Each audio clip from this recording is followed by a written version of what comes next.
أعوذ بالله من الشيطان الرجيم. بسم الله الرحمن الرحيم. رب اشرح لي صدري ويسر لي أمري واحلل عقدة من لساني يفقه قولي. ربي يسر ولا تعسر وتمم بالخير. اللهم لا سهل إلا ما جعلته سهلا وأنت تجعل الحزن إذا شئت سهلا. اللهم انفعنا بما علمتنا وعلمنا ما ينفعنا وزدنا علما. آمین یا رب العالمین۔ آج ہم انشاءاللہ اللہ کے خاص فضل و کرم سے، اس کی خاص رحمت اور توفیق سے ہم سورہ محمد کی آیت نمبر 29 نمبر آیت سے آنورڈ اپنا سبق دیکھیں گے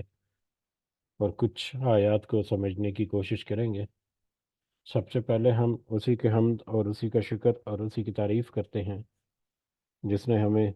یہ وقت اور یہ مہلت عطا فرمائی، جس نے ہمیں یہ رزق، یہ سہولیات، یہ وسائل، ٹیکنالوجی اور بے شمار انعام و اکرام اور فضل و کرم ہمارے اوپر کیا، اور خاص کر جس نے ہمارے دلوں میں یہ ڈالا کہ ہم اس بابرکت کلام کو سمجھنے کی کوشش کریں۔ اللہ تعالیٰ سے دعا ہے کہ اس کوشش میں ہمیں استقامت نصیب فرمائے، اس کی صحیح سمجھ ہمیں عطا فرمائے، اس کے ذریعے سے اللہ تعالیٰ ہمیں اپنی اور اپنے ساتھیوں کی اصلاح کرنے کی توفیق عطا فرمائے، اور دنیا کے ساتھ ساتھ اللہ ہمیں آخرت کی کامیابی اور بھلائی اور اپنا خاص فضل و کرم ہمارے شامل حال رکھے۔ آمین یا رب العالمین۔ آگے بڑھنے سے پہلے ہم اپنا پچھلا سبق جو ہے اس کا ترجمہ دیکھتے ہیں، جو کہ آیت نمبر 20 سے لے کر آیت نمبر 28 تک ہے، جس میں اللہ تعالیٰ نے فرمایا، اور جو لوگ ایمان لائے وہ کہتے ہیں کہ کوئی صورت نازل کیوں نہیں کی گئی، پھر جب کوئی صاف مطلب والی صورت نازل کی جاتی ہے اور اس میں قتال کا ذکر کیا جاتا ہے تو آپ دیکھتے ہیں کہ جن لوگوں کے دلوں میں بیماری ہے وہ آپ کی طرف اس طرح دیکھتے ہیں جیسے اس شخص کی نظر ہوتی ہے جس پر موت کی بے ہوشی طاری ہو، پس بہت بہتر تھا ان کے لیے فرمان کا بجا لانا اور اچھی بات کا کہنا ہے۔ پھر جب کام مقرر ہو جائے، یعنی جہاد کی تیاری مکمل ہو جائے، تو اگر اللہ کے ساتھ سچے رہیں تو ان کے لیے بہتری ہے، اور تم سے یہ بھی بعید نہیں کہ اگر تم کو حکومت مل جائے تو تم زمین میں فساد برپا کر دو اور رشتے ناطے توڑ ڈالو۔ یہ وہی لوگ ہیں جن پر اللہ کی پھٹکار ہے اور جن کی سماعت اور آنکھوں کی روشنی چھین لی ہے۔ کیا یہ قرآن میں غور و فکر نہیں کرتے یا ان کے دلوں پر تالے لگ گئے ہیں؟ جو لوگ اپنی پیٹھ کے بل پھر گئے اس کے بعد کہ ان کے لیے ہدایت واضح ہو چکی، یقیناً شیطان نے ان کے لیے ان کے فعل کو مزین کر دیا اور انہیں ڈھیل دے رکھی ہے۔ یہ اس لیے ہے کہ انہوں نے ان لوگوں سے جنہوں نے اللہ کی نازل کردہ وحی کو برا سمجھا یہ کہا کہ ہم عنقریب بعض کاموں میں تمہارا کہاں مانیں گے، اور اللہ ان کی پوشیدہ باتیں خوب جانتا ہے۔ پس ان کی کیسی درگت ہوگی جب کہ فرشتے ان کی روح قبض کرتے ہوئے ان کے چہروں اور ان کی سرینوں پر ماریں گے، یہ اس بنا پر کہ یہ وہ راہ چلے تھے جس سے انہوں نے اللہ کو ناراض کر دیا اور انہوں نے اس کی رضامندی کو برا جانا، تو اللہ نے ان کے اعمال عقارت کر دیے۔ یہ ہمارا پچھلا سبق تھا جس میں وہ لوگ جنہوں نے اللہ تعالیٰ کی جو نصیحت ہے، خاص کر جہاد، اللہ کے راستے میں اللہ کے دین کے غلبہ دلانے کے لیے، اللہ کے دین کی مدد کرنے کے لیے جنہوں نے انکار کر دیا یا جنہوں نے اپنا منہ پھیر لیا، تو ان کے بارے میں کہ عنقریب ان کے ساتھ کیسا معاملہ ہوگا، اور عنقریب کیا بس ان کی موت کے وقت سے ہی ان کے ساتھ یہ معاملات جو ہیں ان کے اوپر کھلنے شروع ہو جائیں گے کہ کس طرح سے ان کی اگلا جو منزلیں ہوں گی۔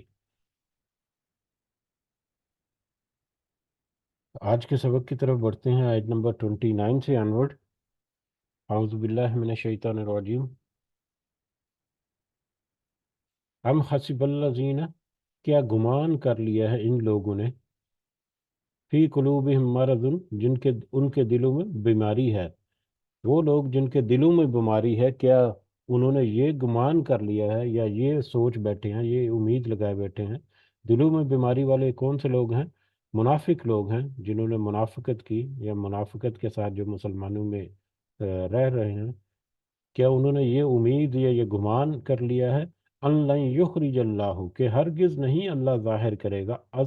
ازغانہم، ان کے کینے کو، ان کی دشمنی، ان کی منافقت، ان کا کینہ یا ان کا بغض و عناد جو ہے؟ کیا یہ منافقین جو ہے، یہ کیا یہ سوچ بیٹھے ہیں کہ ان کا بغض اور عناد جو ہے وہ کبھی ظاہر نہیں ہوگا اور کسی کو کبھی پتہ ہی نہیں چلے گا؟ کہ اللہ تعالیٰ اس کو چھپائے رکھے گا یا اللہ تعالیٰ اس کو ظاہر ہی نہیں کرے گا کہ ان کا کینہ اور ان کا بغض اور ان کو مسلمانوں کے لیے ان کی دشمنی جو ہے وہ کس طرح سے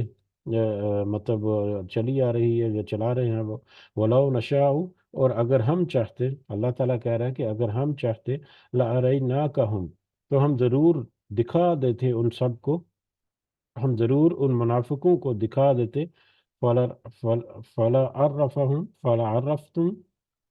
فَلَا عَرَفْتَهُمْ، پھر آپ ضرور پہچان لیتے ہوتے انہیں، بِسِیمَاهُمْ، ان کی علامات سے۔ اگر ہم چاہتے، اللہ کہہ رہے ہیں کہ اگر ہم چاہتے تو یہ منافقوں کو اس طرح سے ان کی نشانیاں کر دیتے کہ وہ دیکھتے ہی آپ انہیں پہچان جاتے، یعنی عام لوگ جو ہیں وہ دیکھتے ہی پہچان جاتے، دور سے ہی پہچان جاتے کہ یہ کوئی منافق آ رہا ہے۔ اس کے دور سے ہی اس کی کوئی علامت اس کے اوپر ایسی ظاہر ہو جاتی کہ وہ دور سے ہی پہچانا جاتا، اس کی ظاہری شکل سے ہی اس کے اوپر کوئی مارک ایسا لگ جاتا ہے یا اس کے اوپر ایسی کوئی کیفیت ہوتی کہ دور سے دیکھتے ہی وہ پہچانا جاتا۔ تو یہ در حقیقت جو منافقین ہیں، ان کو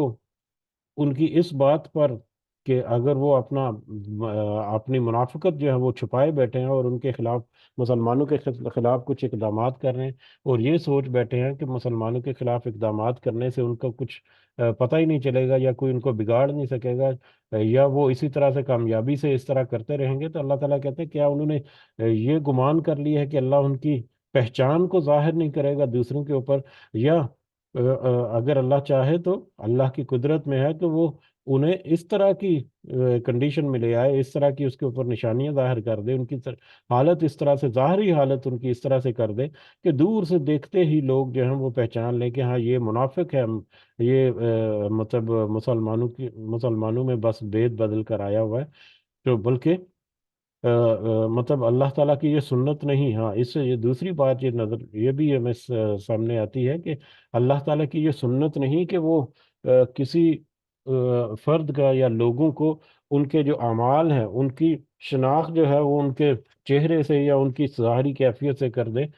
وہ بہت سارے گناہ کرتے ہیں، بہت سارے نیک بندے جو ہیں وہ ہیں یا بدکار بندے ہیں یا جس طرح کے بھی ہیں، ظاہری طور پر دیکھ کر عام طور پر یہ مطلب نہیں پتہ چل سکتا کہ یہ اس کا کردار کیسا ہے یا اس کا رویہ یا اس کا دین کیا ہے، یا یہ کس مطلب راستے پر چل رہا ہے، حق کے راستے پر چل رہا ہے یا باطل اور گناہوں کے راستے پر چل رہا ہے۔ تو یہ اللہ کی سنت ہے کہ اللہ تعالیٰ پردے ڈال کر رکھتا ہے۔ ہاں، البتہ انسان جو ہے وہ اپنے پردے جو ہے جو اللہ تعالیٰ نے اس کے اوپر ڈالے ہوئے ہیں، انسان خود ہی اس کو چاک کرتا ہے، خود ہی اس کو اگر ظاہر کر دے تو وہ انسان کی اپنی مرضی ہے۔ اگر وہ کوئی گناہ کرتا ہے تو چھپ چھپا کر کرتا ہے، لیکن سرے عام وہ گناہ کرنے لگ گیا تو سرے عام اس نے لوگوں کو بتانا شروع کر دیا کہ وہ کس قدر گناہ گار ہے یا کس قدر ظلم کرنے والا ہے یا کس قدر بے ایمانی کرنے والا ہے، یا اس طرح کے معاملات کبھی تو وہ چھپے رہتے ہیں اور کبھی وہ اس کے اپنے کردار اور اپنے عمل سے ہی ظاہر ہو جاتے ہیں۔ تو اس کی طرف اشارہ کہ اگر اللہ چاہے تو وہ یہ منافقین کے لیے خاص ہے، لیکن عام طور پر بھی ہم اگر دیکھیں تو یہی اللہ تعالیٰ کی سنت ہے کہ جب تک انسان اپنے کردار کو کسی طریقے سے خود ظاہر نہ کرے، وہ اس کے جو کردار ہے وہ تقریباً چھپا ہی رہتا ہے۔ جو اگر اللہ چاہتا تو ان منافقوں کو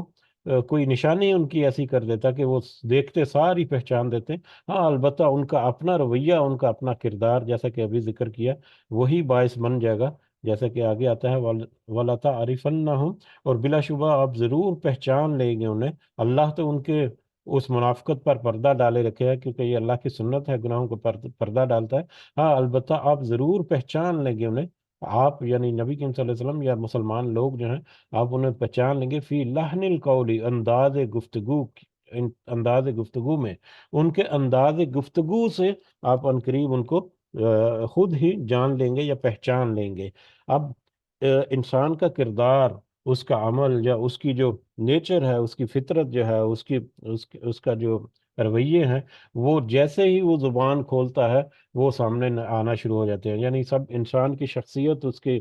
اس کے جو شخصیت ہے، اس کی پرسنالٹی جو ہے، اس کا سب سے پہلا اور سب سے جو زیادہ اظہار ہے وہ اس کی زبان سے ہوتا ہے، کہ وہ زبان کس طرح سے بولتا ہے، کس طرح سے وہ بات چیت کرتا ہے، کس طرح سے دوسروں کے ساتھ رہتا ہے، اور اس کے علاوہ باقی بھی اس کی حرکات و سکنات جو ہیں، اس کی عادات جو ہیں، وہ اس کی خصلتوں کا بہت دفعہ پتہ دیتی ہیں۔ اس کا اٹھنا بیٹھنا جو ہے، کن لوگوں میں اٹھتا بیٹھتا ہے، وہ اس کی طرف اشارہ کرتا ہے کہ یہ کس مطلب کردار کا آدمی ہے، کس کردار کا حامل ہے، باقی بہت ساری باتیں بھی۔ لیکن انداز گفتگو یعنی اس کی زبان جو ہے، اس کا قول جو ہے، وہ ایک بہت بڑا ایک عنصر ہے۔ کبھی یہ بھی ہو سکتا ہے کہ اس کا اٹھنا بیٹھنا جو ہے ظاہری طور پر کچھ ایسے معاملات میں ہو کہ وہ صحیح میں وہ ایسا بندہ نہ ہو، لیکن اس کی مجلس کچھ ایسی بن گئی، یا کبھی کیجولی کبھی اس ایسی مجلس میں کبھی آ بیٹھا یا دمکا یا بیٹھ گیا، ہو سکتا ہے ظاہری معاملات میں، لیکن اس کی بات چیت، اس کا قول و قرار، اس کا کہنا اور اس کے مطابق اس کا مطلب باقی جو ہے، یہ ساری چیزیں سب سے پہلا اور سب سے بڑا جو اثر انداز ہوتا ہے یا ریفلیکٹ کرتا ہے ایک شخصیت کو، وہ اس کا قول ہے، اس کی بات ہے، اس کی زبان ہے۔ تو عنقریب آپ تو اس کی زبان سے پہچان لیں گے ان کو، یا تمہارا رویہ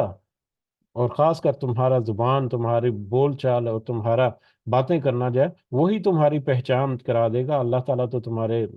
اس ایسے باتوں کو پردہ ہے ڈال کر رکھتا ہے، جیسے کہ کل کی آیات میں دیکھا، یا غالباً اس سے پہلے، کہ جب وہ نبی کریم صلی اللہ علیہ وسلم کی مجلس میں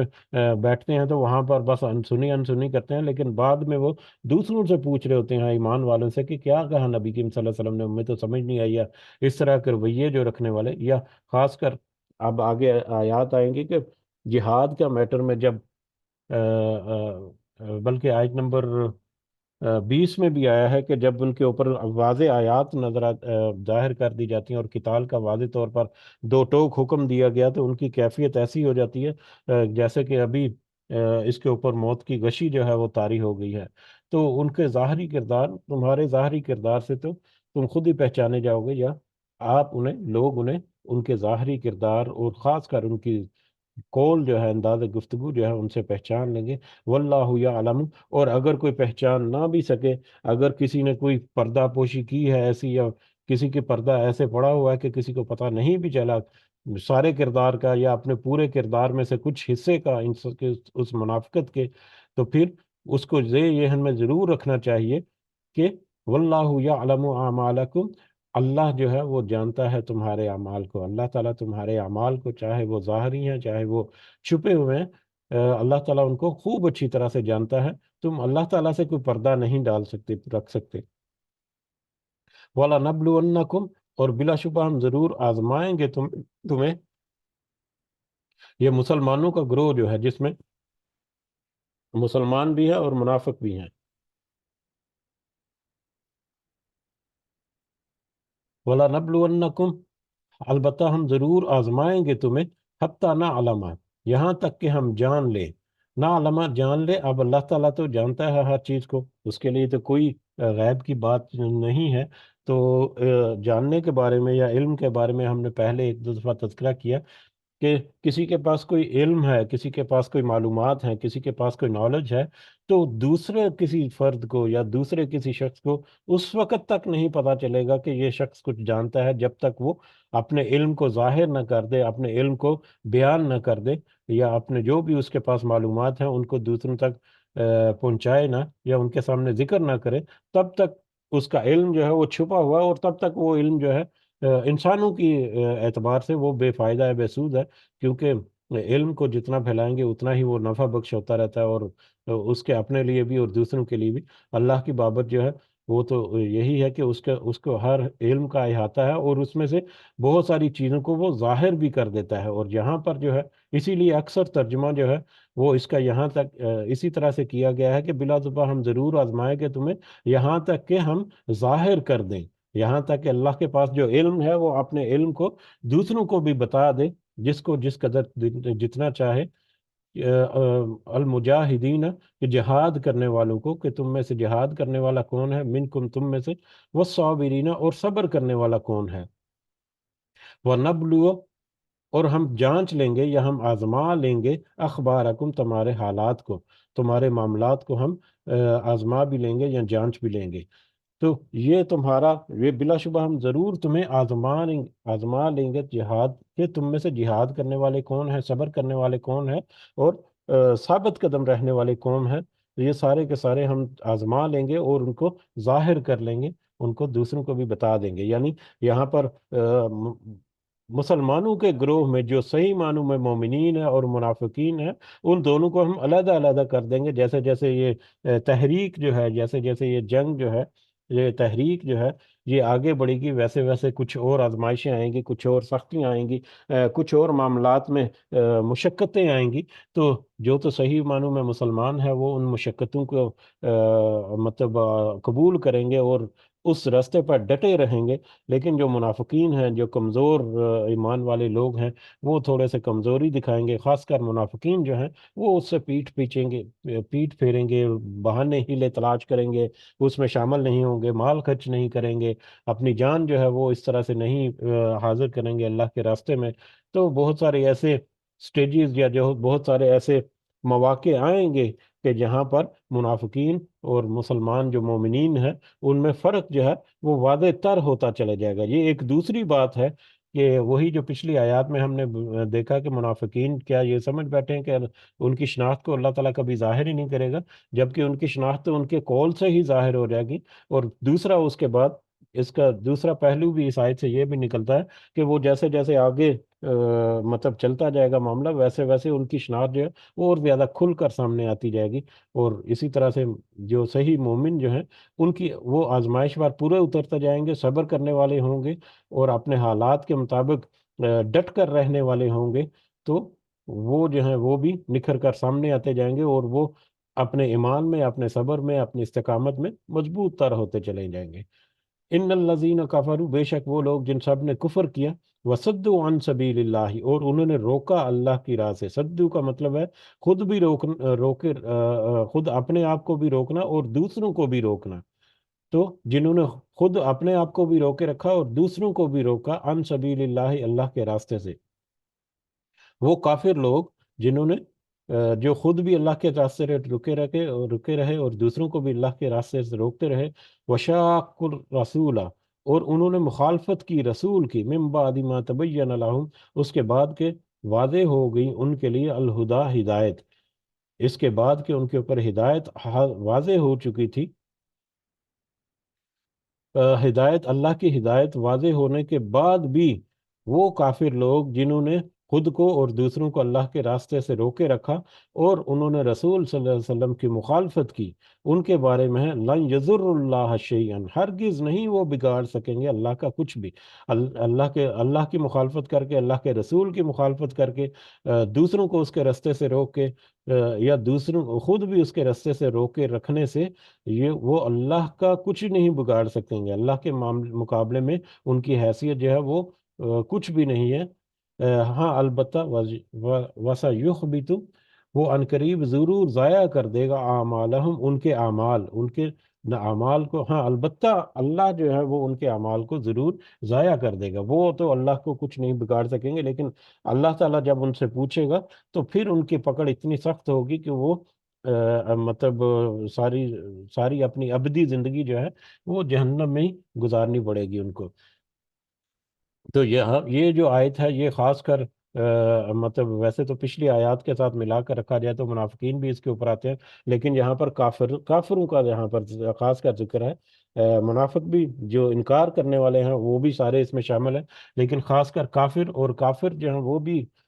مشرکین مکہ کہہ لیں کہ جنہوں نے دین کو غالب ہونے سے روکنے کے لیے نہ صرف خود رکھ کے بلکہ دوسروں کو بھی اللہ کے راہ سے روکتے رہے اور رسول صلی اللہ علیہ وسلم کی مخالفت کرتے رہے، تو اگر وہ یہ سمجھتے ہیں کہ انہوں نے کچھ اچھے کام کیے ہیں، وہ بھی یقیناً مکہ میں جو ہے مطلب حجاج کی اور عمرہ زائرین جو ہیں ان کی خدمت کرنا یا ان کی آگ بھگت کرنا یا دوسرے اخلاقی جو اقدار ہیں ان کے اوپر چلتے رہنا، یہ تو ان کے اچھے عمل تھے۔ اس کے علاوہ مطلب اسلام کے خلاف جو اقدامات کرنے میں انہوں نے اپنی طرف سے بہت اچھے اعمال کیے، مطلب جنگ کی تیاری وغیرہ نے انہوں نے اپنی جانیں جو ہیں وہ بھی جنگ کے لیے کھپانے کا ایک وعدہ کیا یا حاضر کر دیں۔ اس کے علاوہ جنگ کے لیے اپنا مال بھی خرچ کیا، دوسری محنت مشقت بھی کی۔ تو انہوں نے اپنے عقائد کے اعتبار سے یہ سوچا کہ وہ بھی کوئی نیک کام ہی کر رہے ہیں اپنی بتوں کو یا اپنے جو بھی باطل دین ہے اس کو بچانے کے لیے یا اس کو سیف کرنے کے لیے۔ تو اگر ان کا یہ خیال ہے کہ ان کے اعمال جو ہیں وہ اچھے ہیں اور اس وجہ سے وہ رسول کی صلی اللہ علیہ وسلم کی مخالفت کر رہے ہیں اور اللہ کے راستے سے، رسول صلی اللہ علیہ وسلم کے راستے سے روک رہے ہیں خود بھی، اپنے آپ کو بھی اور دوسروں کو، تو ان کو یہ بات ذہن نشین رکھنی چاہیے کہ وہ ایسا کر کے اللہ کا تو کچھ نہیں بگاڑیں گے، ہاں البتہ اللہ ان کے سارے اعمال جو ہیں جو وہ سمجھ رہے ہیں کہ وہ اچھے اعمال کر رہے ہیں وہ ان کو ضرور ضائع کر دے گا۔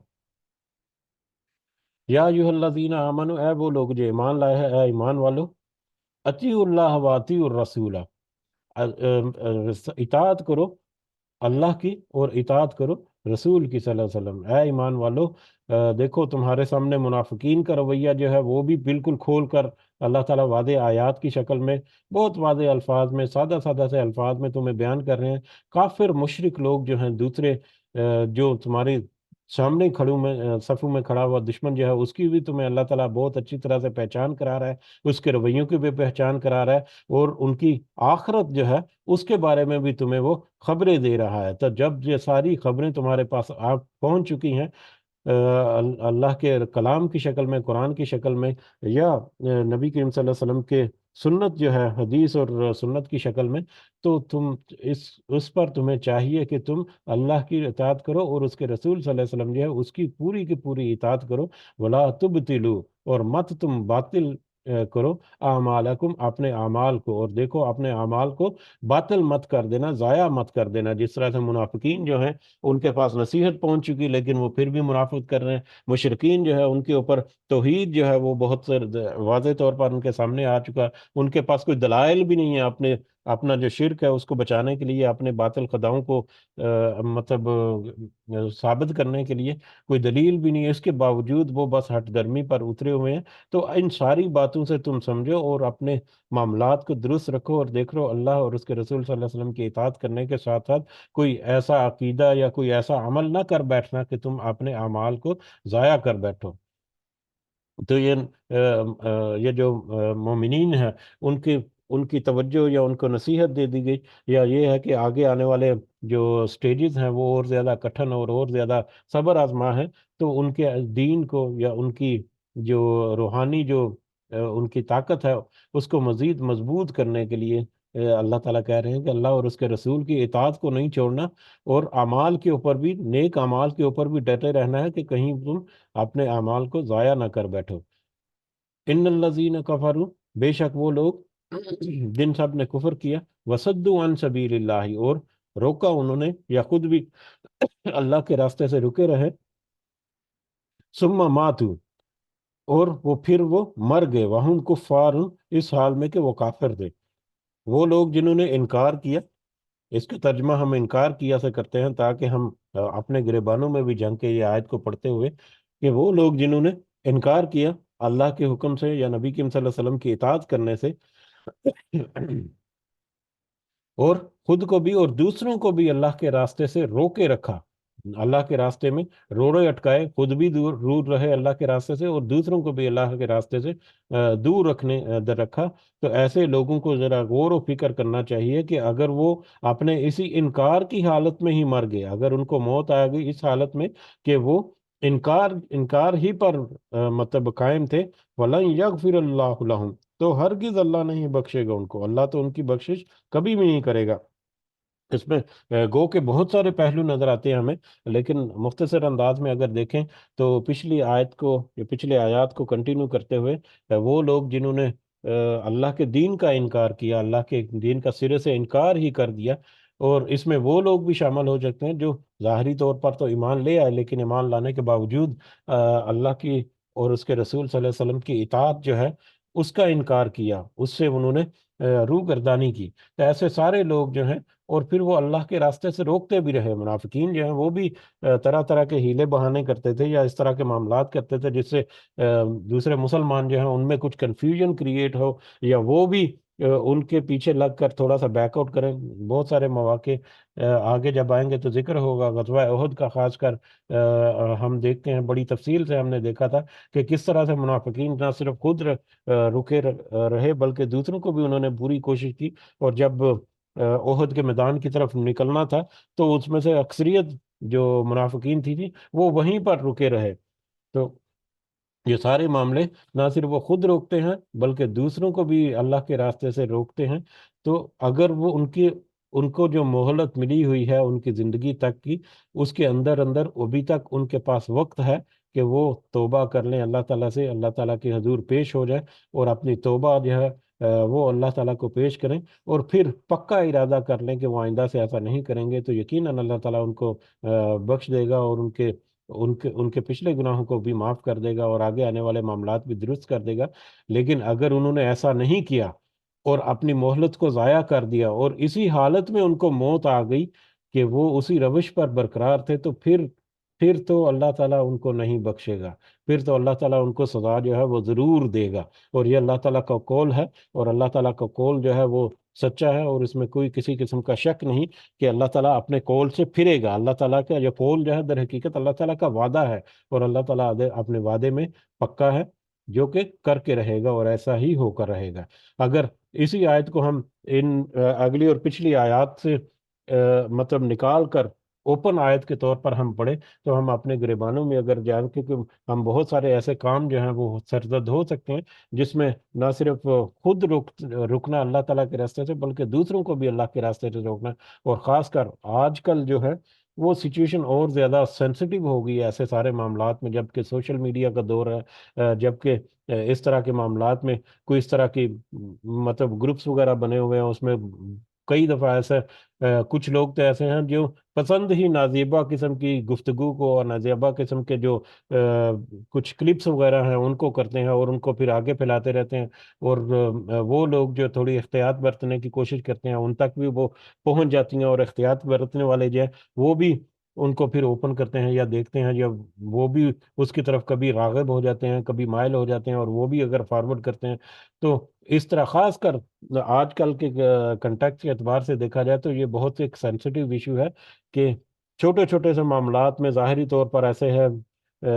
مطلب کہ ظاہری طور پر تو وہ کوئی بڑا ایشو نہیں نظر آتا ہے، لیکن خدا نہ خواستہ کوئی ایسا عمل ہو گیا، کوئی ایسی بات ہو گئی کہ وہ مطلب ایک انسان کے جو انگوٹھے کی فنگر ٹپس جو ہیں اس میں وہ چل رہا ہے، اور کچھ ایسی اس نے نثر و اشاعت کا ایک معاملہ شروع کر دیا جس سے گناہ جو ہے وہ پھیلتے جا رہے ہیں اور آگے بڑھتے جا رہے ہیں، اور اس کو اس چیز کی سمجھ ہی نہیں، یا سمجھ بوجھ کے باوجود وہ کرتا رہا، اور اس نے پھر اپنے آپ کو روکا نہیں، اور اس نے اپنی اس حرکتوں سے یا اپنی ان عادتوں سے وہ نکلا نہیں، تو پھر اس کے ساتھ کیا معاملہ ہوگا، اللہ تعالیٰ اس کو کبھی معاف نہیں کرے گا۔ تو لہٰذا ہمیں ضرور یہ سوچ جو ہے وہ رکھنی چاہیے اپنے اپنے اندر، اپنے گریبانوں میں بھی۔ یہ تو ایک مثال ہے، اس کے علاوہ بھی بہت ساری مثالیں غالباً اس سے پہلے ایک ذکر کیا تھا، ایک واقعہ جو تھا ہو سکتا ہے کہ وہ سچ ہے یا نہیں، واللہ عالم، لیکن ہمارے سمجھنے کے لیے، ہمیں نصیحت حاصل کرنے کے لیے اس طرح کے واقعات جو ہیں ان میں سے ضروری نہیں کہ ہم اس کو ان کے اوپر اعتقاد ہی یا ایمان ہی لے کر آئیں، لیکن یہ ہے کہ ایسے واقعات جو ہیں وہ ہمیں سبق سکھانے کے لیے بھی ہوتے ہیں کہ کسی کوئی شخص جو ہے، کوئی فرد جو ہے، وہ اس کی وفات ہوگی، اور اس کی وفات ہونے کے بعد کوئی 2 4 دن، ہفتے 10 دن کے بعد اس کے ایک دوست کو، وہ فوت شدہ شخص کے ایک دوست کو ایک ای میل آئی، ٹھیک ہے، اپنے وہی فوت شدہ شخص کے ای میل اکاؤنٹ سے ای میل آئی، اور اس ای میل میں کچھ لنکس ایسے تھے جو کہ کچھ ایسی ویب سائٹ یا کچھ اس طرح کا نازیبا قسم کا جس کا میٹیریل تھا ان لنکس میں، جب اس نے ان لنکس کو کھولا تو وہ پایا، تو وہ پھر تو یعنی کہ اس فوت شدہ شخص نے اپنے ای میل میں آٹو فارورڈ کا ایک میسج ہوتا ہے، آٹو فارورڈ کی ایک آپشن ہوتی ہے کہ کوئی اس کیٹیگری کا یا اس سبجیکٹ کی کوئی ای میل آئے تو وہ یہ ای میل جو ہے یہ فلاں فلاں فلاں فلاں ای میل آئی ڈی پہ آٹومیٹیکلی فارورڈ ہو جانا۔ تو آٹو فارورڈ اس نے لگایا ہوا تھا جو اس کے ای میل اکاؤنٹ سے تھا، جو کہ کوئی دوسرا اس کو ایکسیس نہیں کر سکتا تھا۔ اس کے مرنے کے بعد بھی اس کے ای میل آٹو فارورڈ پہ لگی ہوئی ہے اور اس کے گناہوں کی ترویج ہوتی جا رہی ہے۔ تو اللہ تعالیٰ ہمیں ایسے کسی بھی معاملات سے محفوظ رکھے۔ ظاہری طور پر تو یہ اتنا سینسیٹیو نہیں آتا، لیکن عام طور پر آج کے معاملات جو ہیں وہ بہت زیادہ کریٹیکل اور بہت زیادہ سینسیٹیو ہو گئے ہیں۔ تو ہمیں آج کل کے سوشل میڈیا اور ڈیجیٹل دور میں ضرور ہر قدم جو ہے وہ پھونک پھونک کر رکھنا چاہیے، تاکہ ہم کسی ایسے معاملے میں ٹریپ نہ ہو جائیں کہ اللہ تعالیٰ کی گرفت کا باعث بن جائے بعد میں۔ تو یہ آیت جو ہے یہ اپنے اوپر بھی ہم ضرور اپلائی کریں، اور ہمیں اپنی جو معاملات ہیں ان کو درست کرنے کی طرف توجہ۔ اللہ تعالیٰ سے دعا ہے کہ اللہ تعالیٰ ہمیں توفیق دے کہ ہم ان کو سمجھ کر اپنی اصلاح کر سکیں، اور اللہ تعالیٰ سے یہ بھی دعا ہے کہ ہماری موت اس حال میں ہو کہ ہم اتنا ڈیٹا ہمارے پاس ضرور ہو، آخرت کی کرنسی اتنی ضرور ہو، آخرت کی کمائی ہمارے پاس اتنی ضرور ہو کہ اللہ تعالیٰ ہمیں ان لوگوں میں شامل کرے جن کو برزخ سے ہی جنت کی ہوائیں یا جنت کی جو بشارتیں ہیں وہ ملنا شروع ہو جائیں۔ آمین۔ فلا تاہنو، پس مت تم کمزور بنو، وتدعو، اور نہ تم بلاؤ، الی السلم، صلح کی طرف، اور دیکھو تم کمزور مت بننا اور صلح کی طرف، یعنی مشرکین کو یا دشمنوں کو صلح کی طرف مت بلاؤ۔ اچھا، اب یہ آیت کا یہ حصہ جو ہے، یہ آیت جو ہے یہ کنیکٹ ہوتی ہے وہ جہاد کے میٹر سے، اور خاص کر جو آیت نمبر 20 جو ہے اس کو جب ہم نے دیکھا تھا تو اس میں ہم نے اس کا بیک گراؤنڈ سمجھنے کی جب کوشش کی تھی، تو اس کے بیک گراؤنڈ میں ایک یہ بھی تھا کہ جس میں قتال کے بارے میں کوئی واضح آیات کیوں نہیں نازل ہوتی، یا کوئی واضح حکم اللہ تعالیٰ کی طرف سے کیوں نہیں نازل ہوتا، لیکن جیسے ہی اللہ تعالیٰ نے واضح حکم نازل کیا قتال کے بارے میں، تو ان کی حالت ایسی ہوگی جیسے کہ ابھی ابھی ان کے اوپر موت طاری ہونے والی ہے اور موت کی غشی کی حالت میں چلے گئے۔ تو اس آیت کو سمجھتے ہوئے ہم نے یہ کوشش کی تھی کہ سمجھنے کی اس کا بیک گراؤنڈ میں کہ اس وقت نبی کریم صلی اللہ علیہ وسلم نے کیا اقدامات اٹھائے تھے۔ انہوں نے مدینہ کے اندر جو ہے مختلف قبائل یا مختلف گروہ جو ہے ان کے ساتھ ایک میوچل ایگریمنٹ جو ہے وہ طے پا گیا کہ کس طرح سے مسلمانوں کی وہاں پر سیٹلمنٹ ہوئی، جو مہاجر بن کر وہاں پر آئے، اور کس طرح سے مطلب ان کے معاملات چلیں گے مختلف گروہوں کے یا مختلف قبیلوں میں۔ اس کے علاوہ مدینہ شہر کے باہر بھی جو مختلف جگہوں کے قبیلے جو ہیں یا گروہ جو ہیں ان کے ساتھ بھی کچھ میوچل ایگریمنٹس پہ ہو گئے، کچھ نے تو مسلمانوں کی مدد کرنے کے لیے ایگریمنٹ کر لیا، کچھ جو قبیلے تھے جنہوں نے مدد کرنے کا ایگریمنٹ نہیں کیا کہ ہم اگر مسلمانوں کے خلاف کوئی اس طرح سے خون ریزی یا جنگ ہوگی تو ہم مسلمانوں کا ساتھ دیں گے، لیکن کم از کم انہوں نے یہ ایگریمنٹ ضرور کر لیا کہ اگر کوئی ایسا موقع آیا تو ہم مسلمانوں کی مخالفت نہیں کریں گے، اور نہ ہی ان کے دشمنوں کی ہم نیوٹرل کریں گے، ہم اس میں کوئی رول پلے نہیں کریں گے۔ تو اس کا بھی ایک فائدہ، اس میں بھی ڈائریکٹلی انڈائریکٹلی ایک فائدہ مسلمانوں کو یہ تھا کہ وہ کم از کم مسلمانوں کے خلاف ہتھیار نہیں اٹھائیں گے، اور مسلمانوں کے خلاف جو ہے مسلمانوں کے دشمن جو ہیں مشرکین جو ہیں ان کی مدد نہیں کریں گے۔ اسی طرح سے جو راستے جو ہیں ان کو بھی سیکیور کیا، اور ان کے اوپر بھی پیٹرولنگ جو ہے وہ بڑھا دی، یا وہ بھی قائم کر دی نبی کریم صلی اللہ علیہ وسلم نے اپنے مختلف گروہوں کی شکل میں۔ تو یہ سارے اقدامات کیے، گو کہ اس وقت تک مسلمانوں کی حالت جو ہے افرادی قوت کے اعتبار سے بھی یا جنگی قوت کے اعتبار سے بھی یا دیگر وسائل کے اعتبار سے بھی بہت زیادہ مضبوط نہیں تھے، لیکن کم از کم وہ ایک یہ جو جہاد کا ایک جو پورا درخت جو ہے وہ اپنی جڑیں ضرور پکڑ چکا تھا، اپنی کونپلیں جو ہیں وہ ضرور نکال چکا تھا، اس کی گروتھ اور بڑھوتری جو ہے وہ ضرور شروع ہو چکی تھی۔ تو یہ سچویشن یا یہ حالات ہیں اس وقت کے جب یہ آیات نازل ہوئی، تو اب ان کی فیوچر جو پلاننگ ہے وہ اللہ تعالیٰ نے یہاں پر اس کی نصیحت دی، گو کہ اس کی بہت ساری مطلب مختلف طرح کی اس کی تفصیل جو ہم دے سکتے ہیں، لیکن اللہ تعالیٰ نے یہاں پر ایک رول یا ایک کلیہ جو ہے وہ بنا دیا، ایک سٹینڈنگ انسٹرکشن جو ہے وہ دے دی کہ دیکھو تم اپنے دشمنوں کے سامنے کمزوری مت دکھانا۔ اس سے پہلے آیت نمبر 4 میں ہم نے دیکھا تھا نا کہ جیسے ہی دشمن سے تمہارا سامنا ہو تو ان کے اوپر ٹوٹ پڑو، ان کے اوپر شدت کے ساتھ حملہ کرو اور ان کی گردنیں جو ہیں وہ اڑا کر رکھ دو۔ اور پھر جب تک تم اس مارکے کے اوپر ان دشمنوں کے اوپر جب تک کہ پوری طرح سے غلبہ حاصل نہ کر لو، اس وقت تک تم نے اپنی کمزوری نہیں دکھانی۔ ہاں البتہ جب تمہارا غلبہ جو ہے وہ بڑا مضبوط ہو جائے، اس کے بعد تم وہاں پر قیدی وغیرہ بھی بناؤ اور پھر مال غنیمت لوٹنا اور باقی معاملات بھی، اور پھر دیگر معاملات بعد میں کہ قیدیوں کو بے شک رہا کر دو یا احسان کے طور پر یا فدیہ لے کر، لیکن وہ بھی پوری اسٹریٹجی کے تحت کہ دیکھو یہ پورا جنگی ماحول ہے، یہ تمہارا پورا ایک جو تحریک ہے جو شروع ہوئی ہے، یہ اس کا انجام جو ہے یہ اللہ کے دین کے غلبے تک کم از کم جاری رہے گا۔ ٹھیک ہے، تو وہاں پر وہ ساری آیات جو ہیں وہ کنیکٹ ہوتی ہیں کہ دیکھو مسلمانوں کے دشمن جو ہیں، خاص کر مشرقین جو ہیں، ان کے مقابلے میں آ کر کہیں تم کمزور نہ پڑ جانا، کہیں تم ایسے کام یا ایسے عمل یا ایسی مطلب ایسا تمہارا کردار نہ ہو جائے کہ تم جس سے ظاہر ہو کہ تم مسلمان جو ہے وہ کمزور ہیں، بلکہ تمہاری طاقت جو ہے یہ بڑھنی چاہیے، تمہاری طاقت میں اضافہ ہی ہوتا چلے جانا چاہیے۔ وَتَدْعُوا إِلَى السَّلْمِ، اور تم صلح کی طرف مت بلاؤ، یعنی اپنے دشمنوں سے صلح بھی مت کرنا اس حالت میں کہ تمہاری کمزوری ظاہر ہو۔ صلح کرنے سے تو کوئی باقی دیگر آیات اور احادیث سے ہمیں پتہ چلتا ہے کہ مشرکین جو ہیں یا دشمن جو ہیں ان کے ساتھ صلح نامے، ایگریمنٹ، میوچل ایگریمنٹس، یہ سارا کچھ ہو سکتا ہے، ڈائلگز ہوتے ہیں، مذاکرات ہوتے ہیں، نیگوسیشنز ہوتی ہیں، کچھ لے دے کر معاملے طے ہوتے ہیں دشمنوں کے بھی آپس میں، لیکن اس طرح کے معاملات میں بھی تمہاری یہ کیفیت نہ ہو کہ تم اپنی کمزوری جو ہے اس کی وجہ سے مطلب کہ تمہارا دشمن جو ہے وہ تمہیں کمزور سمجھ کر سمجھنے لگے۔ تو بہت سارے ایسے معاملات جیسے حدیبیہ کے میٹر میں بھی نبی کریم صلی اللہ علیہ وسلم نے صلح کی تھی، تو وہ صلح کرنا بھی در حقیقت مسلمانوں کی قوت کی ایک ایکنالوجمنٹ تھی مشرکین مکہ نے، کہ ہاں بے شک وہاں پر صلح تو ہوگی لیکن مسلمان ایک طاقت ہے وہاں پر، یہ انہوں نے مان لیا۔ تو اگر کہیں پر کوئی صلح کا میٹر ہو، کہیں پر کوئی نیگوسیشن یا ڈائلاگ اس طرح سے ہو، تو وہاں پر بھی کچھ اس طرح سے ایگریمنٹ مت کر بیٹھنا کہ تمہاری کمزوری جو ہے یا اس کے نتیجے میں تم کمزور ہو جاؤ، بلکہ اپنی طاقت اور اپنی جو جرت ہے اس کے ساتھ تم نے یہ سارے فیصلے کرنے ہیں، اور اس کے ساتھ ہی تم صلح کے میٹر جو ہے دوسروں کے ساتھ کر سکتے ہیں۔ اپنی کمزوری یعنی ایک سٹینڈنگ انسٹرکشن ہے کہ جتنے بھی تمہارے آگے مرحلے آئیں گے ان میں کسی بھی مرحلے میں تم نے کمزور نہیں پڑنا، بلکہ اپنی طاقت میں اضافہ ہی کرتے جانا ہے، اپنے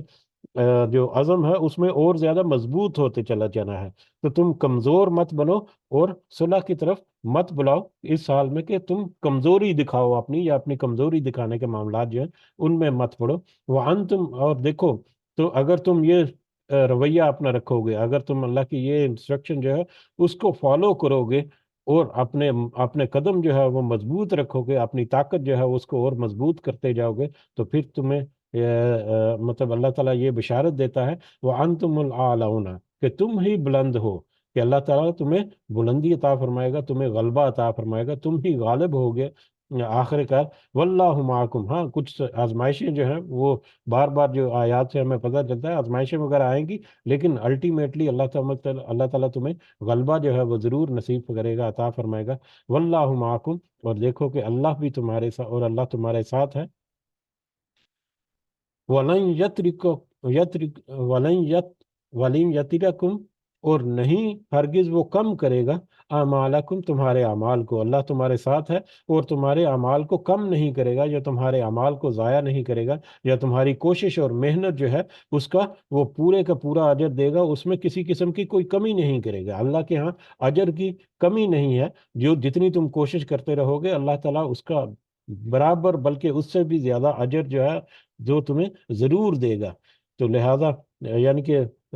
اگر تم اللہ کی ان ہدایات پر اپنے آپ کو مضبوطی سے گامزن رکھتے ہو اور ڈٹے رہتے ہو، تو پھر اللہ تعالیٰ تمہیں غلبہ بھی عطا کرے گا، اللہ تعالیٰ تمہارے ساتھ ہے یعنی تمہاری مدد بھی کرے گا، اور پھر وہ تمہارے اعمال، تمہاری کوشش کا جو نتیجہ ہے اس کو بھی وہ تمہیں ضرور عطا فرمائے گا پورے کا پورا۔ انما الحیات الدنیا لعب و لہو، بے شک محض دنیاوی زندگی جو ہے وہ ایک کھیل تماشا ہے، آخرت کی زندگی کے مقابلے میں دنیا کی زندگی جو ہے وہ تو ایک دھوکہ ہے، ایک کھیل تماشا ہے، وہ اس کی کوئی حقیقت یا کوئی حیثیت نہیں ہے۔ وَإِن تُؤْمِنُوا، اور دیکھو آخرت کی زندگی کو سامنے رکھتے ہوئے، وَإِن تُؤْمِنُوا، اگر تم ایمان لے آؤ، وَتَتَّقُوا، اور تم تقوی اختیار کرو، ایمان لے آؤ اور تقوی پر اپنے آپ کو لے آؤ، یؤتکم، تو اللہ جو ہے وہ تمہیں دے گا اجورکم، تمہارے اجر کو۔ اگر تم آخرت کی زندگی، دنیا کی زندگی کھیل تماشا ہے، دنیا کی زندگی عارضی ٹھکانہ ہے، دنیا میں تمہارے جتنی مال و دولت ہے یہ عارضی ہے، یہاں پر ہے، اس ساری دنیا کی زندگی جو ہے اللہ تعالیٰ کی بتائی ہوئی نصیحت کو، اس کی لاجک اور اس کی بنیادوں کو سمجھ کر اگر تم اپنے اعمال کی درستگی کرو گے اور ایمان لانے کے ساتھ ساتھ اللہ پر تقوی بھی اختیار کرو گے، تو پھر اس صورت میں تو وہ تمہیں تمہارا پورا پورا اجر جو ہے، جتنا اجر تمہارا بنتا ہے بلکہ اس سے بھی زیادہ اپنا فضل و کرم کرے گا اور تمہیں اجر دے گا۔ وَلَا يَسْأَلْكُمْ أَمْوَالُكُمْ،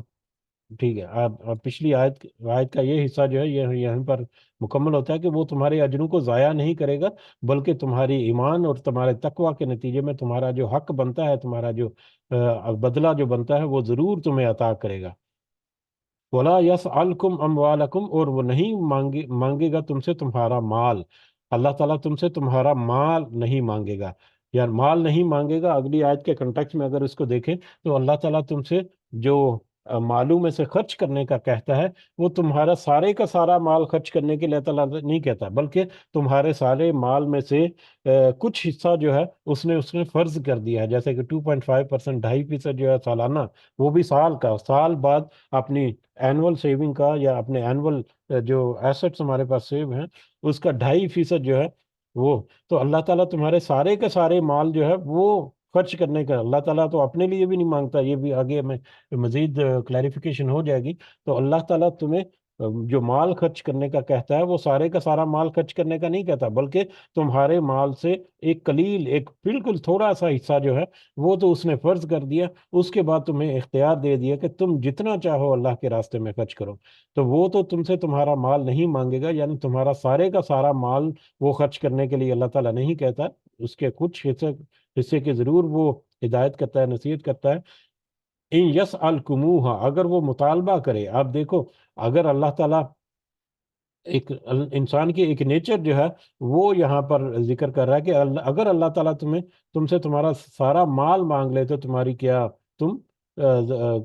تمہارا رویہ کیا ہوگا، یہ ایک فطرت ہے انسان کی۔ یس الکموہا، اگر وہ مطالبہ کرے تم سے ان کا، یعنی سارے کے سارے مال کا، فَيُخْفِكُمْ، پھر وہ اصرار کرے تم سے، یعنی کہ اصرار کر کے، یعنی حکم دے کر، اللہ تعالیٰ کوئی حکم دے دے کہ تم سارے کا سارا اپنا مال جو ہے وہ اللہ کے راستے میں لگا دو یا اللہ کے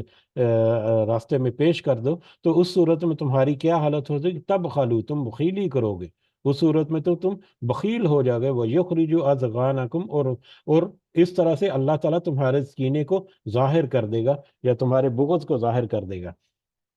یہ خاص کر یہاں پر منافقین جو ہیں ان کو ضرور بریکٹ میں رکھنا چاہیے کہ منافقین جو ہیں ان کے اوپر یہ ہٹ ضرور کرتی ہے، لیکن یہ مومنین جو ہیں یا دوسرے لوگ جو ہیں ان کے اوپر بھی ہے کہ اللہ تعالیٰ سارے مال کو تو نہیں مطلب کہہ رہا کہ اللہ کے راستے میں خرچ کرو، اس میں قلیل حصہ، اور انسان کا رویہ یہ ہے، اور خاص کر منافقین جو ہیں، جو صحیح معنوں میں جو مومن ہیں، یہی صحیح معنوں میں جو مطلب اللہ کے راستے پر ڈٹے ہوئے ہیں، وہ تو اپنا پورا کا پورا، جنہوں نے اپنی جان کو اللہ کے راستے میں پیش کرنے کے لیے حاضر ہو گئے، تو مال جو ہے وہ تو ایک سیکنڈری میٹر رہ جائے گا۔ منافقین خاص کر اس میں جو ہٹ ہوتے ہیں اس آیت سے، کہ اگر تم سے تمہارے سارے مال کا مطالبہ اللہ تعالیٰ کر دے تو تمہارے کینے اور بغض کو وہ ظاہر کر دے گا، اور تم بخیلی کرو گے، تم اس میں بخل کرو گے، اس میں تم کنجوسی کرو گے، اور اس میں سے تم کنی کتراؤ گے، تو مالوں کو خرچ کرنا جو ہے وہ بھی منافقین کو بہت بھاری گزرتا تھا، تو ان کا ایک اور رویہ جو ہے وہ یہاں پر سامنے آتا ہے۔ ہاں انتم، سنو، سنو تم، ہاں الائی، وہ لوگ، تدعون، تم بلائے جاتے ہو، تم تو وہ لوگ ہو جو کہ بلائے جاتے ہو لتنفقوا، تاکہ تم خرچ کرو فی سبیل اللہ، اللہ کے راستے میں۔ سنو، تم تو وہ لوگ ہو جن کو اللہ کے راستے میں خرچ کرنے کی ہدایت کی جاتی ہے، یا اللہ کے راستے میں خرچ کرنے کا حکم دیا جاتا ہے، تم اللہ کے راستے میں خرچ کرنے کے لیے بلائے جاتے ہو۔ یعنی اپنے مالوں میں سے کچھ حصہ جو ہے وہ تو کم از کم زکوٰۃ کی شکل میں جو ہے 2.5%، وہ تو کم از کم تمہیں کرنا ہے، اور وہ بھی سب کے لیے نہیں، وہ بھی ان لوگوں کے لیے جو صاحب استطاعت ہیں، جو کہ زکوٰۃ کی جو کیٹیگری میں آتے ہیں، زکوٰۃ جن کے اوپر فرض ہو جاتی ہے ان کے لیے تو وہ فرض ہے، باقی لوگ جو ہیں وہ اس سے استثناء ہے اس فرض زکوٰۃ سے۔ لیکن البتہ اس کے علاوہ بھی تم جتنا اللہ کے راستے میں خرچ کرو گے، اللہ تعالیٰ اس کو ضرور قبول کرے گا اور اس کا اجر بھی دے گا۔ تو تم تو ایسے لوگ ہو جن کو اللہ تعالیٰ دعوت دیتا ہے کہ اللہ کے راستے میں خرچ کرو، اور یہ خاص کر جہاں پر جہاد کا کیونکہ آیات چل رہی ہیں، تو اس لیے جہاد کے معاملے میں اللہ کے راستے میں خرچ کرو، اور اس کے علاوہ بھی بہت سارے دیگر معاملات ہیں وہ بھی اس میں شامل ضرور ہوتے ہیں، کہ اللہ کے راستے میں اللہ کے دین کے غلبے کے لیے مطلب اپنی جو ذمہ داری ہیں ان کو پورا کرتے ہوئے اپنے اللہ کے راستے میں خرچ کرو۔ تو یہی در حقیقت تمہارے لیے بہتر ہے کہ اگر تم اپنے مالوں کو اللہ کے راستے میں خرچ کرو گے۔ فَمِنْكُمْ مَنْ يَبْخَلْ، تو تم میں سے کچھ ہیں جو بخل کرتے ہیں، تمہارے مالوں میں سے کچھ حصہ جو ہے اللہ تعالیٰ اس کی دعوت دیتا ہے یا اس کو کہتا ہے کہ خرچ کرو، لیکن کچھ لوگ تو ایسے ہیں جو اس میں بھی بخل کرتے ہیں، اس کو بھی خرچ کرنے سے اجتناب کرتے ہیں، یعنی ان کے پاس مال و دولت کے انبار لگے ہوئے ہیں، اس کے باوجود وہ اللہ کے راستے میں خرچ کرنے سے کتراتے ہیں، بخل کرتے ہیں۔ تو یہ منافقین کی ایک بہت بڑی نشانی جو ہے یہاں پر ہمیں ملتی ہیں، اور اسی آیت کو اگر فردر ایک عام آیت کے طور پر ہم اگر دیکھیں تو ہمیں ضرور یہ اہتمام کرنا چاہیے کہ زکوٰۃ جو ہے سالانہ جو بھی بنتی ہے اس کو کیلکولیٹ ضرور کریں، اس کو کاؤنٹ ضرور کریں کہ ہماری کم از کم کا زکوٰۃ جو ہے اتنی بنتی ہے، اور اس کے بعد پھر کم از کم اتنی زکوٰۃ جو ضرور نکالیں، اس کے اوپر جو نکالیں گے تو اللہ تعالیٰ ضرور اس میں اور زیادہ برکت ڈالے گا۔ یہ اس لیے زیادہ اہم ہے کہ ہمارے معاشرے میں وہ لوگ جو صاحب حیثیت ہیں، وہ امیر کبیر قسم کے لوگ جو ہیں، جو جن کے پاس اللہ تعالیٰ نے کھلی دولت دے رکھی ہے اور کھلے ان کے وسائل پورے ہیں، تو وہ عام طور پر ان سے ہم یہ سنتے ہیں کہ ہم تو سارا سال زکوٰۃ نکالتے رہتے ہیں، تو مطلب ہم تو جتنی زکوٰۃ بنتی ہے اس سے غالباً زیادہ ہی نکال دیتے ہیں، یعنی وہ اپنی زکوٰۃ کو کیلکولیٹ نہیں کرتے، کاؤنٹ نہیں کرتے، بس اندازے کے بیس پر بس نکالتے رہتے ہیں۔ تو اس صورت میں وہ 100% کنفرم کرنا ان کے لیے مشکل ہوتا ہے کہ کیا انہوں نے کم از کم جتنی زکوٰۃ تھی وہ نکال بھی دی کہ نہیں پوری۔ تو اگر انہوں نے یہ یقین بھی ہے ان کو، لیکن اس کے باوجود جو علماء ہے وہ اس بات پر ضرور زور دیتے ہیں کہ زکوٰۃ کو کاؤنٹ ضرور کرنا چاہیے، تاکہ آپ کو پتہ ہو کہ میرا اتنا حق جو ہے اللہ تعالیٰ کا ہے جو کم از کم مجھے نکالنا ہے، اگر اس سے کم کیا تو وہ بھی جان بوجھ کر اگر خاص کر کسی نے کیا ہے تو وہ ضرور اور ضرور جو ہے وہ مطلب جواب دہ ہوگا اس کا۔ تو یہ ایک دوسرا پہلو جو ہے وہ ہمیں اس سے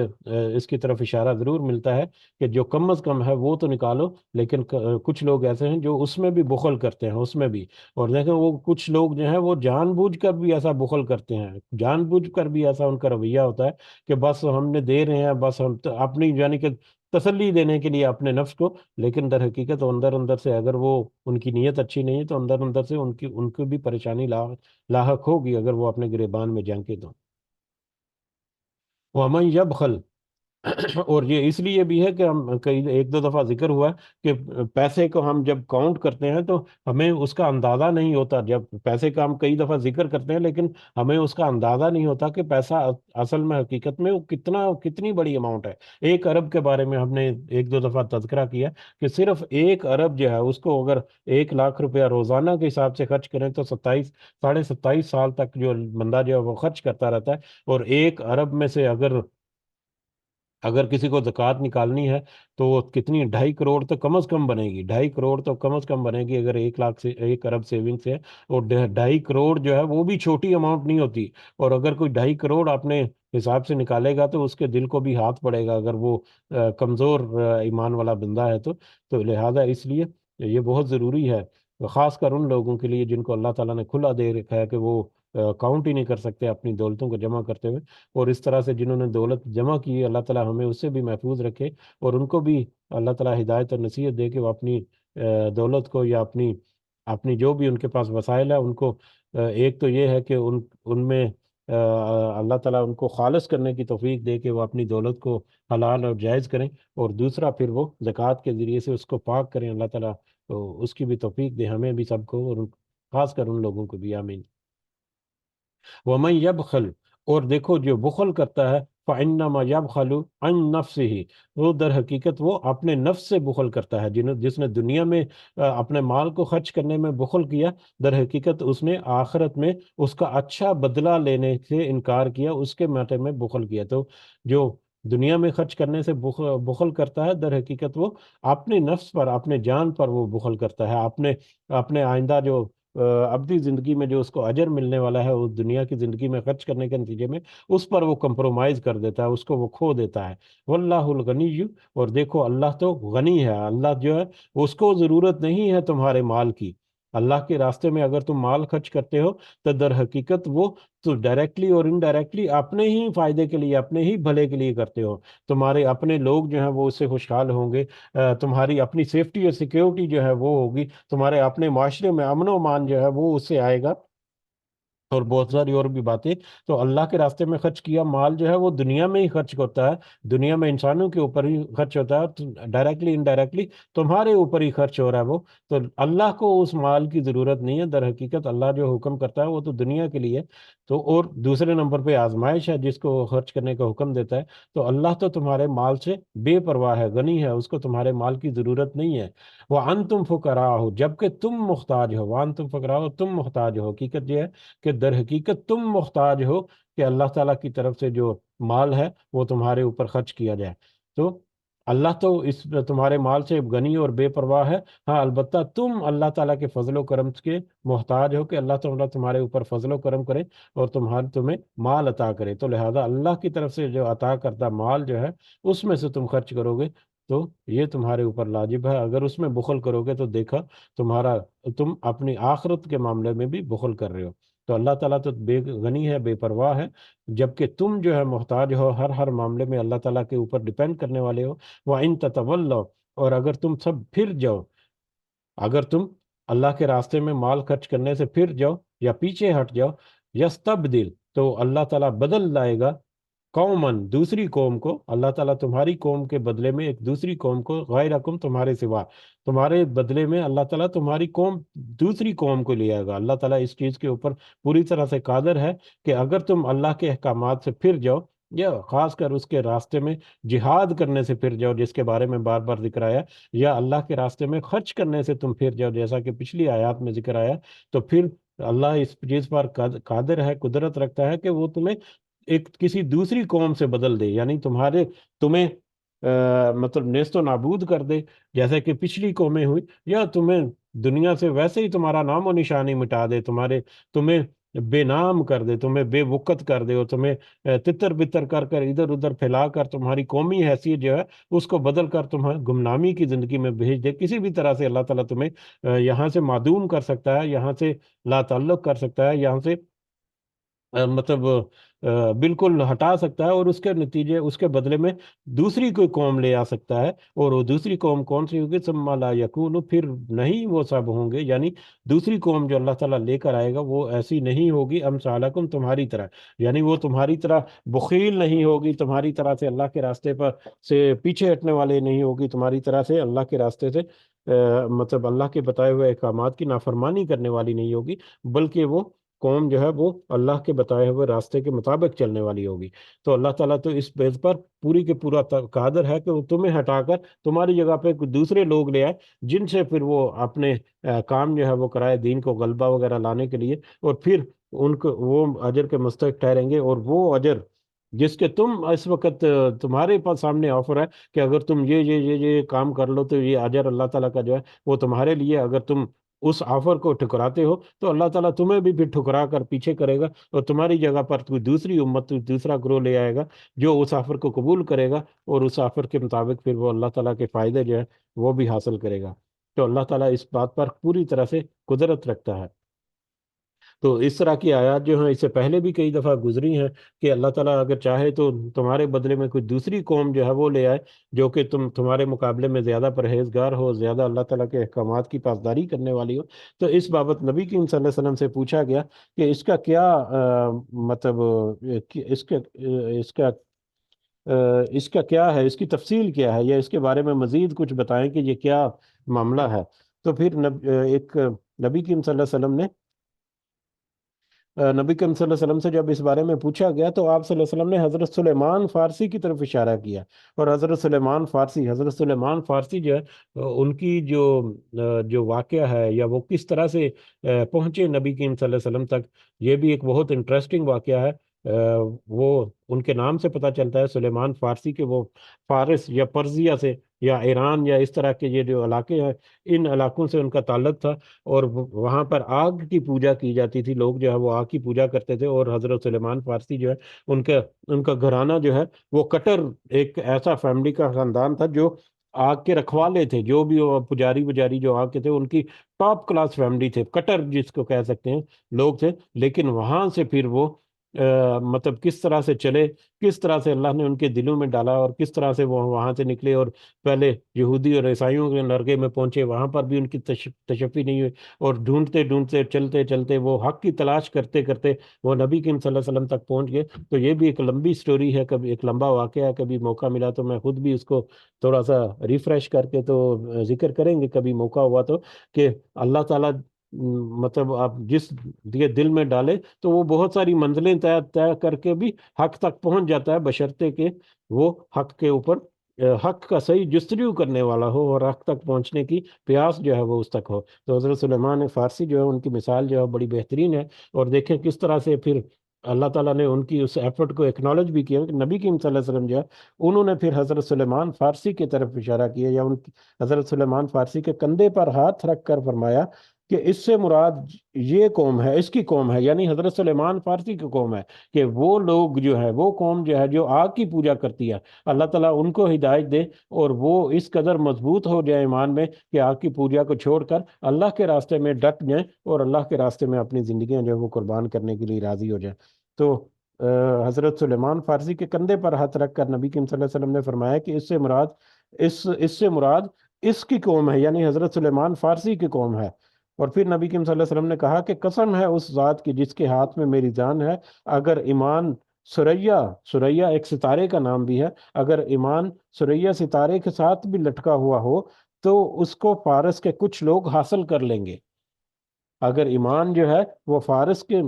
یعنی سریا ایک ستارے کے ساتھ لٹکا ہوا اتنا دور ہو کہ ایک انسان کی پہنچ سے دور لگتا ہو، تو پھر بھی فارس کے لوگ جو ہیں وہ اس کو کوشش کریں گے اور اس کو حاصل کر لیں گے۔ یعنی تم اگر اپنے مسلمان ہونے پر اور اپنی قوم ہونے پر اگر تم گھمنڈ کرتے ہو تو تمہارا یہ گھمنڈ اللہ کے نظر میں کچھ نہیں ہے۔ اللہ کے لیے تو دوسری قومیں ایسی ہیں کہ فارس کی قوم ظاہری طور پر تو وہ آگ کی پوجا کرنے والے، لیکن اللہ تعالیٰ ان کو ہدایت اور نصیحت دے اور وہ اس راستے پر آئیں تو وہ تم سے کئی زیادہ دور ستاروں سے جا کر توڑ کر ایمان جو ہے وہ لا سکتے ہیں۔ تو اللہ تعالیٰ جو ہے وہ پوری طرح سے قادر ہے۔ ہاں، آزمائش جو اللہ تعالیٰ نے کھلی رکھی ہوئی ہے، اللہ تعالیٰ سے دعا ہے کہ اللہ تعالیٰ ہمارے جتنے بھی آزمائش کے معاملات ہیں، ہمارے اختیار کے اللہ تعالیٰ نے جو دیا ہوا ہے، اللہ تعالیٰ ہمیں اختیار کے معاملے میں جو آزمائش میں ڈالا ہوا ہے، اللہ تعالیٰ ہمیں اس آزمائش پر پورا اتر کر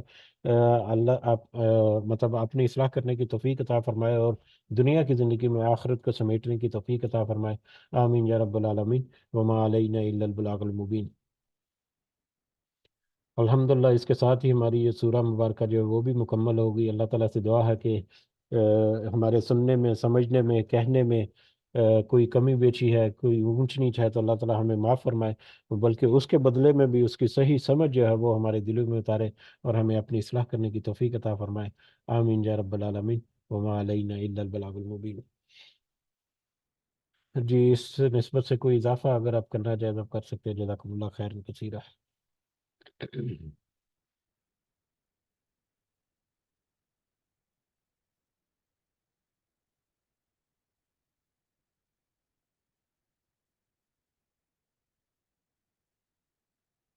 جی ٹھیک ہے، اجازت چاہتے ہیں پھر۔ دعا میں ضرور یاد رکھیں اللہ تعالیٰ ہم سب کا حامی و ناصر ہو، ہمارے جتنے ظاہری اور باطنی معاملات ہیں، ہمارے جتنے کھلے اور چھپے ہوئے جو معاملات ہیں ان میں اللہ تعالی ہماری خاص مدد اور رہنمائی کرے، ہمیں خالص دین کے لیے رکھے، اور ہماری موت جو ہے اس کو بھی اللہ تعالیٰ اس حال میں کرے کہ ہم کامیاب لوگوں میں اپنے آپ کو شمار کرا سکیں۔ ہمارے والدین کو اللہ تعالیٰ صحت سے بھرپور زندگی عطا فرمائے، اور جو اس دنیا سے گزر گئے ہمارے والدین اور سارے مومنین اور مومنات، اللہ تعالیٰ سب کو اپنے خاص فضل و کرم سے جنت الفردوس میں اعلیٰ مقام عطا فرمائے۔ ہمارے اس دنیا میں حیات جو والدین ہیں ان کو بھی اور ہمیں بھی اور سب کو اللہ تعالیٰ عرض العمر عمر سے محفوظ رکھے۔ ہمارے کاروبار اور جابز اور دیگر ہمارے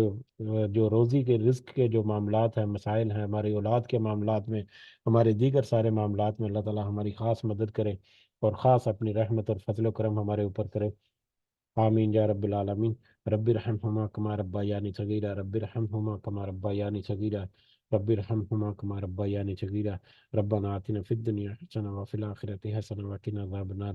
ربنا ظلمنا انفسنا وان لم تغفر لنا وترحمنا لنكونن من الخاسرین۔ ربنا تقبل منا انك انت السمیع العلیم وتب علینا انك انت التواب الرحیم۔ سبحان ربک رب العزة عما یصفون وسلام علی المرسلین والحمد للہ رب العالمین۔ سبحانک اللہم و بحمدک اشہد ان لا الہ الا انت استغفرک و اتوب الیک۔ جزاکم اللہ خیرا کثیرا۔